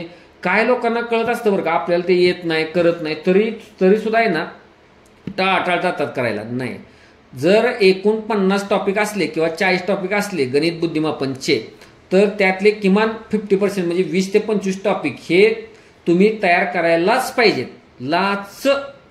जर गणित बुद्धिमापन तुम्हाला आलं नाही किंवा त्यातले काही प्रश्न सुटले नाहीत तर तुमची प्री राहणार, मेन्स राहणार. असं असतं. माझी BS साईड आहे, माझं असंच आहे, मला तर पहिल्यापासून कठीणच जातं. काय स्पर्धा परीक्षा करायला यायचं नाही. मग त्यांनी सांगितलेल्या सर्व गोष्टी तुम्हाला जमतायत का? त्या आयोग तुम्हाला घरी दार ठोठवायला आला नव्हता बेल मारून या स्पर्धा परीक्षा करा. त्यांनी तुम्हाला आवडतं म्हणून तुम्ही आलाय ना, मग ते सांगतात ते करायचं. तुम्हाला आवड ना आवड तिकडे गुंडाळून ठेवायची बाजूला, ते चालत नाही. मेसला तुम्ही सांगता का मला हे आवडतं म्हणून? ते घरी चालतं, तिथं मेसला नाही. तसं असतंय ते. त्यामुळे तिकडं नाही, जे आहे ते खा, नाहीतर मग तिकडे ते परत हॉस्पिटलाइज होणार तुम्ही. म्हणजे असं असतं ते. त्यामुळे त्यांनी सांगितलेलं ते करायचं, तुम्हाला वाटतंय ते नव्हे. त्यामुळे त्याला बायपास आणायचा नाहीये. मी तुम्हाला सांगितलं ना की 50 टॉपिक असले तर 20 ते 25 तर तुम्ही करायचे. आणि मुबलक व्हिडिओ आहेत, पण एकदा व्हिडिओच्या मागं लागल्यानंतर ते लागायचं नाही. तसं ते कागदावर उतरवायचं, वारंवार त्या प्रश्नांचा सराव करायचा. आणि एकदा ज्यांचं झालेलं आहे आता गणित बुद्धिमापन, त्यांनी काय करायचं, डायरेक्ट आयोगाचे कोणते पण क्वेश्चन पेपर बाहेर काढायचा. मेनचा, प्रीचा. समजा 17चा प्रीचा काढला, त्यातले मग ते फक्त प्रश्न मिक्स सोडवायचे. 17चा मेनचा काढला, ते तेवढे सोडवायचे. आणि मग त्यात तुम्हाला ज्या काही अडचणी येत आहेत त्याच अडचणीचे टॉपिक्स फक्त तुम्ही मटेरियलमधनं बघायचे आणि त्यांना पुनर्भेट देऊन आहे ना ते नीट करायचे. मग आलं का लक्षात मी काय सांगतो ते? बऱ्याच जणांचं ते झाले, पण मिक्सिंग स्वरूपातला बघा तुमचा सराव झाला पाहिजे. बऱ्याच जणांची अडचण काय असते, लसावी मसावी दिल्यानंतर ते उदाहरण सोडवायला येतात, पण ते सरासरी मिक्स परत गुणोत्तर प्रमाणाने परत मग नळ टाके एकत्र असं आलं ना, मग त्याला लसावी मसावी काही समजत नाही. तसं नको. म्हणून तुमच्या मनाला सवयच ती लावायची, मिक्सची सवय लावायची. आणि ही सवय सोडून द्या की एक माणूस स्क्रीनवर सोडवणार गणित आणि तुम्ही बघणार आणि तुम्हाला सुटणार, किंवा 2x स्पीडनं 2.5 स्पीडनं ते बघायचं. मी बरीच जण मुलं बघितले ते बिंडोक आहेत. मग ते म्हणजे लक्षात घ्या, काय उपयोग नाही त्याचा. त्या माणसाचं ते पाठ होत असते, तुम्ही काय करत असतात. म्हणजे ते मी उदाहरण देतो बघा की बैलगाडी आहे, खाली ते कुत्रा चालत असतो बैलगाडीच्या खालनं, त्याला वाटतं मीच बैलगाडी ओढतो. तसं असतं ते. मग आता त्या केसमध्ये ते फळ्यावर सोडवणारा माणूस कोण आणि तुम्ही कोण, हे तुमचं तुम्हीच अर्थ काढा. तर असं करू नका. ते भ्रमात राहतात, मग भ्रमाचा भोपळा पेपरला फुटतो. बरोबर. असं असतं. पेपरच्या आदल्या दिवशी मग करंट वाच, कुठं ते गणित सोडवत बस, अशी तुमच्यावर अवस्था येते. तर असं लक्षात घ्या. तर तुम्हाला म्हणजे असं आहे. आणि ते ह्याच्यावरती काय बोलत नाही मी लॉस कसे करावेत किंवा काय ना. आता सुद्धा मी काय ढोबळ बोललो. इव्हन तुम्हाला सांगतो राज्यसेवेच्या बाबतीत अभ्यास कसा करावा ते मला वेळ मिळाला तर मी कंबाईनच्या बाबतीत सुद्धा ते लिहीन. राज्यसेवेच्या मुलांच्या बाबतीत मी ते लिहिलेलं आहे सायन्स सोडून अन्य विषयांचं, की प्रत्येक विषयाचा पूर्वसाठी अभ्यास कसा करावा. एक्सलंट बघा लिहिलेलं आहे. ते कुठला व्हिडिओ बघायची गरज नाही काय नाही. ते तसं केलं तर त्याला मार्क पडणारच. म्हणजे असं आहे. ते विचार करून लिहिलेलं होतं ते आहे. तर तुम्ही बघा त्याच्यावरती विचार करा. आणि म्हणजे तुम्हाला त्यातनं आयडिया येईल. म्हणजे प्रत्येक विषयाची खुबी असते कशी करायची. प्रत्येक विद्यार्थ्याची खुबी असते, काहीतरी कलाकारी असते. तसंच असतं ते. म्हणजे प्रत्येक सगळेजण सारखे नसतात. खोड करायची कुणाला सवय असते, कुणाला वेगळी सवय असते, काय असते तसं असतं ते. तर त्याला त्याची गरज आहे बघून त्याला तसं हँडल करायचं. मग ते जरा आपल्याला सोपं पडतं हँडल करायला. तर ही गोष्ट लक्षात घ्या. तुम्हाला मी साधारणतः प्रत्येक विषय साधारणतः कसा करायचा हे तुम्हाला मी सांगितलं. लक्षात घ्या. आता मगाशी जे मी बोललो होतो की हे करा, तर त्या बाबतीत एक बोलीन. काय लोक लँग्वेजचा अभ्यास आत्ता कुणी करावा. म्हणजे असं आहे ते की ज्यावेळेला ॲड नसताना किंवा काय नसताना तुम्ही जर पूर्वी कधी प्री सुटला नसाल, म्हणजे लक्षात घ्या, तर लँग्वेजचा अभ्यास करू नका. दुसरी गोष्ट, तुम्हाला आतोनात म्हणजे खूप भीती वाटते इंग्लिशची, अशा लोकांनी फक्त आत्ता व्होकॅब्युलरीवर एखादा तास देऊ शकता. त्याच्यापेक्षा अन्य कोणते ग्रामरचे घटक करणं वगैरे उपयोगाचं नाही आहे. त्याला कारण सांगतो. बहुतांश सर्वच मुले कंबाईनचे हे कुठेतरी ऑनलाईन क्लास करतात इंग्लिशचा नंतर, किंवा केलेला असतो. आणि करून जर त्याला 3-4 महिने झाले असतील तर सगळं पुलाकडून पाणी गेलेलं असतं. त्यामुळं फ्रेश प्रकारे प्री सुटल्या ताबडतोब क्लास करणं हे मी सुचवीन. म्हणजे लक्षात घ्या. मी सुद्धा बऱ्याचदा प्री झाल्यावर बघा मुलांचा मराठी वगैरे घेतलेलं होतं. तर 15 दिवसांचा कालावधी रोज 4 तास चांगलंच ताब्यात येतं ते मराठी. म्हणजे 50 पैकी 42, 43, 45 मार्क असं म्हणजे आहे त्यात कोट. म्हणजे मराठी. इंग्लिशची भीती आहे तर इंग्लिशचं तुमची व्होकॅब्युलरी चांगली पाहिजे, शब्दसंग्रह चांगला पाहिजे. तर त्यासाठी तुम्ही 1 तास करू शकता, अलॉट करू शकता त्याला, म्हणजे भीती घालवण्यासाठी म्हणून. आणि बाकी सर्व वेळ हा तुम्ही प्री मेन्स कॉम्बिनेशनला वापरू शकता. मी आता सांगितलं तसं सांगेन. आणि मेन्स एक्सक्लुझिव्ह जे आहे ना, लॉज आहेत किंवा माहिती अधिकार आहे किंवा अन्य काय तुमचे घटक असतील त्या सेवेप्रमाणे, तर ते तुम्ही प्री नंतरच करायचे. आत्ता त्या भानगडीत पडू नका. तुम्हाला कुणी भरीस पाडेल, राज्यसेवेच्या मुलांना HRD करा, हेच करा, ते करा, म्हणजे काय स्वतःच्या पायावर कुणाला मारून घेण्यासारखं आहे.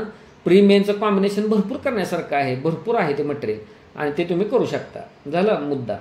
आता बघा सगळ्यात महत्त्वाचा जो भाग आहे ना, हे सगळं आदर्शवादी झालं हो. असं करायचं तसं करायचं, हे विषय संपवायचे, पॉईंट घ्यायचे, रोज करायचं, असं करायचं तसं करायचं.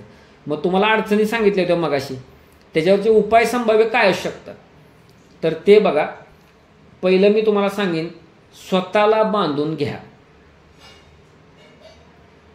असं असतं, हे खूप महत्वाचं आहे. बांधून म्हणजे काय स्वतःला दोरीने बांधायचं असं नव्हे, ते सिलेबस पॉईंटशी बांधून घ्यायला पाहिजे. मग आता लक्षमधली लोक किंवा अंमलबजावणी लोक माझ्याशी बांधलेले होते, ते तसं करायचं. सुरुवातीच्या 2 महिन्यात पूर्ण टाईटमध्ये ते चाललं शेड्यूल, परत नंतर ते ढिलं आला. आता मी सुद्धा फ्री आहे, तर आता ते त्यांचं चालू होईल आता 2 दिवसात जोरदार टाईटमध्ये. तर त्याचा फायदा अनेकांनी उचलला. तसं तुम्ही काय काय मुलं वैयक्तिक करतात, मग काय काय वेळेला अंमलबजावणी 1 मध्ये होते, 2 मध्ये आली नव्हते अशी मुलं काय होती ना, पण नंतर मेसेज द्यायला लागले. त्याचा अर्थ फक्त त्यात असणारीच पास होणार, बाकी नापास होणार असं नसतं. आमच्याकडे असणारे पण फेल होणार करत नसले नीट तर, म्हणजे धुळपेक करत असले, मला गंडवत असले तर मग काय सांगावं. तर तसं नको. तुम्ही काय करा, फक्त एक असतं बघा, तुमच्यावर लक्ष ठेवणारा किंवा न लक्ष ठेवणारा असेल तर तुम्हाला स्वतःवर लक्ष ठेवायला नेमलं पाहिजे. म्हणजे कसं, तुम्ही काय करायचं, एक साधारण प्लॅन बनवायचा पॉईंटनुसार. म्हणजे 26 तारखेला मी काय करीन, 27 तारखेला मी काय करीन, 28 किंवा तारखेला काय करीन, आणि ते लवचिक असलं पाहिजे. आता आमच्यासारखा माणूस त्याला ते काय करतो, त्याला माहित असतं हे गंटांगड्या ह्या विषयात खाणार आहे किंवा हे कठीण जाऊ शकतं, मग त्याला 2 दिवस देणं, एकाला 1 दिवस देणं. ते तुमच्या परीनं तुम्ही चुकलं तर धोका नाही, करण्याला महत्व आहे बघा, चुकण्याला महत्व नाही. चुकलं तर आपण सुधारू शकतो, पण तुम्ही असं काय तर रफ प्लॅन. मग कोण काय म्हटलं माहिती आहे का, मी प्लॅन आखून दमलून प्लॅन एक्झिक्यूट होत नाही. मग संपला विषय. तुमचं ते जो काय तुमचं ध्येय आहे ते पण एक्झिक्यूट होणार नाही. मग एक्झिक्यूट होणारा प्लॅन आखा आणि तो आखावाच लागेल. म्हणजे मी 26 तारखेला हे करणार, ह्या 2-3 विषयातलं हे करणार, 27ला हे करणार, 28ला हे करणार.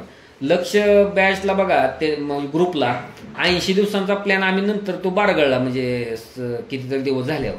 पण ते पहिल्यांदा नीट चाललं होतं, ते काय काय रिपीट आलं. मग 80 दिवसांचं ते आखलं होतं. म्हणजे असं आखायला पाहिजे ना. नाही चालू दे, नंतर बघू ना काय करायचं, नंतर बदल करायचा, काय करायचं, कसा रिस्पॉन्स आहे काय. पण काय काय लोकांनी त्यातनं चांगला फायदा उचललाय, तर ते मिळू शकतात. तुम्ही करणारे असाल तर होऊ शकतो. तसा तुमचा एक ठराविक 30 दिवसांचा प्लॅन आखा, माझं मत आहे.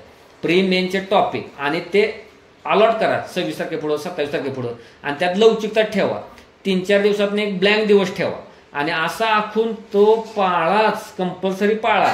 पहिले 4-5 दिवस जर पाळला तर 6वा, 7वा, 8वा, 9वा, 10वा दिवस तो सुकर लागेल. म्हणजे लक्षात घ्या. आणि कोणाला तरी जबाबदारी असणं, म्हणूनच ते लक्षाने अंमलबजावणी होतं कंबाईनसाठी आणि कुणासाठी तर त्या राज्यसेवेसाठी. राज्यसेवेच्या मुलांचा चांगला हे आहे.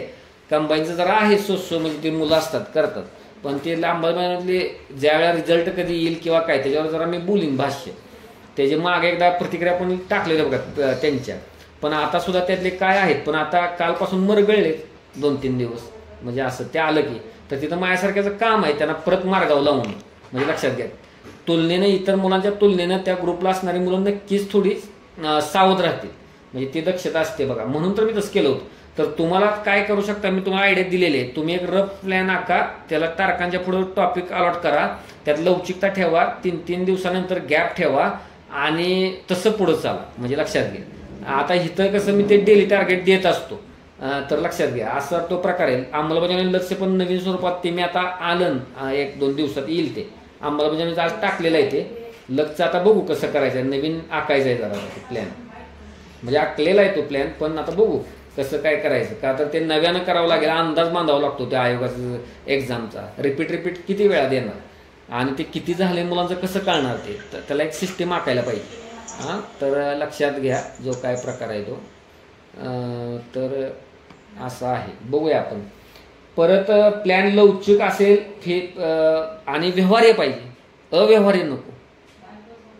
आणि त्यात असतात बघा काही गोष्टी. मग मिक्स मी तसं का केलं होतं, ते वैयक्तिक विद्यार्थ्यांना ते जमतं, विचार करायचा असं नाही, अनुभवातनं ते आलेलं असतं. म्हणजे एका दिवशी 2 किंवा 3 विषय का ठेवतो, 4-5 स्लॉटच का ठेवतो, एका दिवशी एक सलग दिवसभर तोच विषय का ठेवत नाही, त्याला काही कारण असतात. लक्षात घ्या. म्हणजे ते भरपूर कारण असतात, ती काही कथन करता येत नाही. व्हायला पाहिजे बघा, हा त्यातला पहिला मुद्दा असतो. प्राईम व्हायला पाहिजे त्यांचं, द्याल मस्त काय पण व्हायला पाहिजे ना ग्राउंडला. म्हणून आता दुसरं एक सांगेन तुम्हाला, सगळ्यांना सांगतो, तुम्हाला रिपीट करीन. तुम्हाला जो स्लगिशपणा किंवा काय, त्याला तुमचा डेली 20 मिनिटं ते अर्धा तास व्यायाम पाहिजे जो विद्यार्थी त्या माणसाचा. त्याशिवाय तो 10 तास अभ्यास करतो ह्या गोष्टीवर विश्वास ठेवता येत नाही. कोणी वेड्यात काढेल रूम पार्टनर, कोणी हसेल, कोणाला काही वेळ लागला व्यायाम चालू केला. 20 मिनिटं ते 30 मिनिटं हा व्यायाम पाहिजे. त्याच्यातले किस्से काय पोस्ट होल्डरचे मी सांगत नाही आता, म्हणजे रिपीट झालेले काय काय लेक्चर्स ना, त्यामुळं. म्हणजे कंटाळा तर एक जण पायऱ्या कसा चढतो, समजा हॉटेलच्या जिथं परीक्षेला नंबर आला राजसेवा मेनचा, स्लगिशपणा आल्यावर HRDला किंवा काय, मुलं अशी करतात. आपल्या डोक्यात असं येत नाही तर आपण आधीच मरगळलेलो असतो. तुमच्यात लूजपणा आल्यानंतर मग 3 मजले चढणं, पायऱ्या खाली उतरणं बिल्डिंगच्या, तर करतात लोक, करणारे असतात. आता ते पोस्टवर असतात, लक्षात घ्या. जे काय पोस्टर असणारे असे प्रयोग करत असतात असं मला म्हणायचं नाही, पण ढिलाई ठेवत नाहीत बघा शरीरात कोणत्या प्रकारची, हे लक्षात घ्या. पाण्याचं प्रमाण पिण्याचं वाढवलं पाहिजे मरगळ झटकण्यासाठी. साधी सूचना आहे पण नेहमीच असते. जर पाळतो त्याला अनुभव येईल, तो काय येईल तो येईल. म्हणजे लक्षात घ्या. परत आजारी पडला तर त्याकडे दुर्लक्ष करू नका. पहिला दिवस गेला, दुसरा, ते लगेच क्लिअर व्हा, म्हणजे पुढचे दिवस वाचवता येतील, असं ते करा. परत आता दुसरं एक, आता काय 1-2 दिवस वाया गेले, दुसरं काय आजारी पडला, अजून काय ऍक्सेप्टन्स. पुन्हा एकदा सांगेन, तुमची स्वीकारण्याची वृत्ती पाहिजे. येस, अपेक्षित आहे. लगेच पॅनिक व्हायला नाही पाहिजे. गेले 2 दिवस ठीक आहे, म्हणजे मी 3रा घालवणार नाही, 4था घालवणार नाही असं. किंवा आता त्याला घरी परिस्थिती ओढवली, अपेक्षित आहे, असू द्या. आपल्याकडनं काय कुटुंबाला देणं झालं नाही म्हणून आपल्याला त्रागले जातात, तर स्वीकारायचं. स्वीकारलं तर मग पॅनिक झाला राग काढायला लागला तर तुमचं नुकसान जास्त होईल आणि तुम्हाला तुमचं ध्येय सोडून द्यावं लागेल. म्हणजे लक्षात घ्या. त्यामुळे स्वीकारण्याची वृत्ती पाहिजे. ॲक्सेप्टन्स म्हणजे खूप महत्त्वाचं आहे बघा कोणत्या पण गोष्टीचं. दुसरी गोष्ट, तुमच्याकडे काय कमी आहे मागच्या अटेम्प्टमध्ये झालेली किंवा डेली अभ्यासात काही त्रुटी राहतात काय वैयक्तिक. मी आता ज्या व्हॉट्सअपला संपर्क केला त्या लोकांना किती तुम्हाला सांगितलं तुमच्या समस्या पाठवा, कितीनी पाठवले. आत्ता त्या समस्या घेऊन बोललो असतो, असं असतं माझं. ते फक्त सहजच लिहिलं नव्हतं समस्या पाठवा. वैयक्तिक काय समस्या असते, शंका असते, अडचण असते, मग लगेच ते सांगितलं असतं. तर ते तुमच्या त्या शंका व्यवस्थितवर काम करा. दुसरी गोष्ट बघा, मी सगळ्यांना सांगतो तेच की दिवसाची सुरुवातच एकदम दमदार, पहिले 3 तास वगैरे काय कुणाशी न बोलता काय करता पहिला 3 तासाचा स्लॉट आहे ना तो चांगला वापरा. मग जरा दिवस मार्गी लागण्याची शक्यता बळावते. पहिल्यांदाच जर काय माशी शिंकली सकाळी 7ला 7:15ला मग सगळं दिवस खराब जातो. ही साधं गोष्ट आहे, पण ज्याला कायम तप्तर राहायचं आहे, ज्याला सातत्य ठेवायचं आहे त्याला पहिल्या स्लॉटवर काम करावं लागेल. माझा पहिला स्लॉट नीटच जाईल, विचारात जाणार नाही, कृतीमध्ये जाईल, अनावश्यक गोष्टीमध्ये जाणार नाही, रिव्हिजनमध्ये जाईल, गाठोड्यामध्ये जाईल. तुम्हाला जी गोष्ट आवडते अभ्यासातली ती गोष्ट करा, त्यासाठी तो घालवा. तर असं मी सांगेन तुम्हाला, म्हणजे असं मी सांगेन. तर ठीक आहे. तर बघा माझ्या बाजूनं मला तुम्हाला हेच सांगायचं होतं. मी ॲक्च्युली तिथं काय लिहिलं होतं पुन्हा एकदा बघीन काय आहे, जास्त काय त्यात बोलण्यामध्ये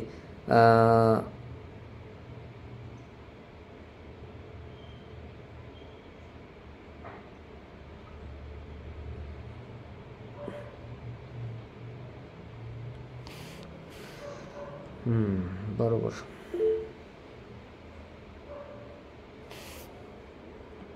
नाही क्वेश्चन सर काय त्याने एकाने सांगितलं होतं ते मस्त तुम्ही सांगितलं, बरोबर आहे. तर आता एकाने काय लिहिले बघा ना, सांगतो आता. तर मी आत्ताच सांगितलं बघा, मराठी आणि इंग्लिशबद्दल बोलावं, आउट ऑफ मार्क कशी घ्यायची तयारी कशी करावी त्या संदर्भातलं पण एकदा मराठीचं ऑब्जेक्टिव्हची कशी तयारी करावी टेलिग्रामवर जाऊन शोधा. आणि हे बाळबोध प्रश्न आहे, आउट ऑफचा शब्द हिथंच एक्स्ट्रीम आहे. तर आउट ऑफ अजून जन्मायचं आहे पाडायचं, मी तुम्हाला सांगतो. जे कोणी लिहिले तो बाळबोध प्रश्न आहे. जमिनीवर या अगोदर, ज्यानं कोणी प्रश्न पाठवला मला कॅन्डिडेट माहीत आहे तो. जमिनीवर या, इथं 50 पैकी 50 मराठी इंग्रजीला पाडल्यानंतर आहे ना आयोगाला कार्यालय बंद करावं लागेल, मी लक्षात घ्या. इथं अजून 40-45 नाक्कीनं येते चांगल्या कॅन्डिडेटना. इथं 75च्या वर राज्यसेवेला जाता येत नाही 100 पैकी. त्यामुळे आपण म्हणू 40+2 इकडे जाण्यासाठी, इंग्लिशला तर नाहीच पण मराठीला बाबा 45, 46, 47. तर काय मल्टिपल रिव्हिजन्स, परत मिक्स क्वेश्चन पेपर सॉल्व्हिंग, म्हणजे एकदा विषय तयार झाल्यानंतर आणि त्यातनं ज्या चुका तुम्हाला आढळतील त्याच्यावरती काम, हेच काम आहे त्याचं. एक पूर्वसोबत मुख्याचा अभ्यास कसा करावा ते मी आत्ताच सांगितलं. मेनच्या सिलेबसमध्ये सगळा पूर्व जवळपास कव्हर होतोय, मेनचे सिलेबस उचलायला चालू करायचं. गणित विषयाची भीती आणि सराव होत नाही ते पण मी सांगितलं. व्हिडिओचा आधार घ्यायला पाहिजे. जे काही 40 टॉपिक असतील, 50 एकूण टॉपिक असतील आयोगानं परीक्षेत विचारले त्यापैकी निम्मे टॉपिक अशा पद्धतीने संपवायला पाहिजेत, मग त्यानंतर कॉन्फिडन्स वाढत जाईल. सोशल मीडियाचा वापर झाला पण पूर्ण कमी कसा करावा, सोशल मीडियाचं तर आहेच. तर काय मग बोलायचं आता, सोशल मीडियाचं काय बोलायचं, मग त्याच्यावर एकदा व्हिडिओ पण बनवला होता. ज्या माणसाला ते मोबाईल वगैरे अन्य गोष्टी दूर ठेवू शकत नाहीत तो माणूस आणि त्यातच गुरफटत जाणार तर त्याचा प्रवास संपणार. त्याला एक साधी गोष्ट मी सांगली होती, कमी करावा ठीक आहे पण ते दूर ठेवावं लागतं. अभ्यास करत असताना मोबाईल जवळ ठेवायचाच नाही. काय चांगली मुलं 3-3 दिवस टेलिग्राम किंवा व्हॉट्सअप वापरत नाहीत, म्हणजे ते येत नाहीत. म्हणजे ग्रुपला माझ्याकडे असणारे किंवा गोल्डमध्ये असणारे, लक्षात घ्या छाया गोल्डमध्ये असणारे सुद्धा, तर चांगली गोष्ट आहे. फक्त मी त्यांना सांगतो की मला सांगून तसं करा, मला सांगून करा, मी आता 3 दिवस मोबाईल बघणार, म्हणजे असं तर करतात. म्हणजे तुम्ही शिस्त पाहिजे, आणखी बांधवायला पाहिजे आणि ठरवून ते मोबाईल दूर ठेवायला पाहिजे. त्याच्यावरचा उपाय जो काय सांगितला आहे तो. परत कॉन्फिडन्स येत नाही, अभ्यास केल्याशिवाय तो येणार नाही. कॉन्फिडन्स येऊ दे तसा कसा येईल, अभ्यासानंच येईल तो. मेनचे सब्जेक्ट करावे का मी सांगितलं ते.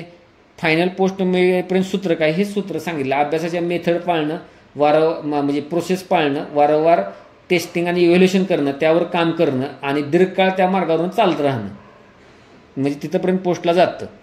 आणि 2024ला सिलेक्शन काय सगळी त्याच रांगेत आहेत. मग ट्रिमेंडस अभ्यास करायला पाहिजे, 14 तास 15 तास, भरकटाय नाही पाहिजे. आणि तर बघा तिथंपर्यंत जाऊ शकता तुम्ही.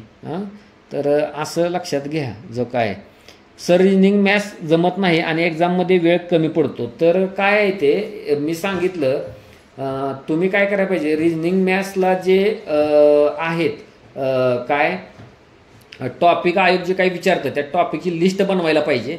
टॉपिकची लिस्ट बनवल्यानंतर त्यातला एक एक टॉपिक घ्यायला पाहिजे. त्याचा व्हिडिओ बाजारातला बघितला पाहिजे. लक्षात घ्या, 2-3 लोकांचे आहेत चांगले व्हिडिओ. ते व्हिडिओ बघितल्यानंतर मात्र फक्त बघायचे नाहीत, पेजवर उतरवायला पाहिजेत. त्या एक्झाम्पलचा प्रॉब्लेमचा सराव करायला पाहिजे वारंवार.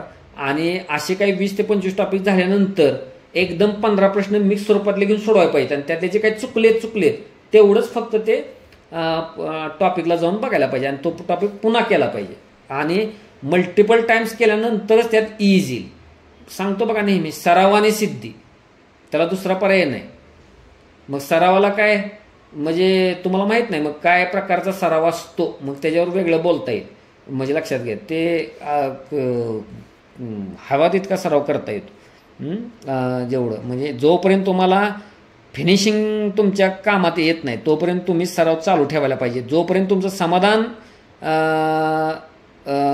होत नाही तोपर्यंत तुम्ही तो सराव करायला पाहिजे. मग सरावानेच कुठल्या पण गोष्टीची सिद्धी असते, लक्षात घ्या.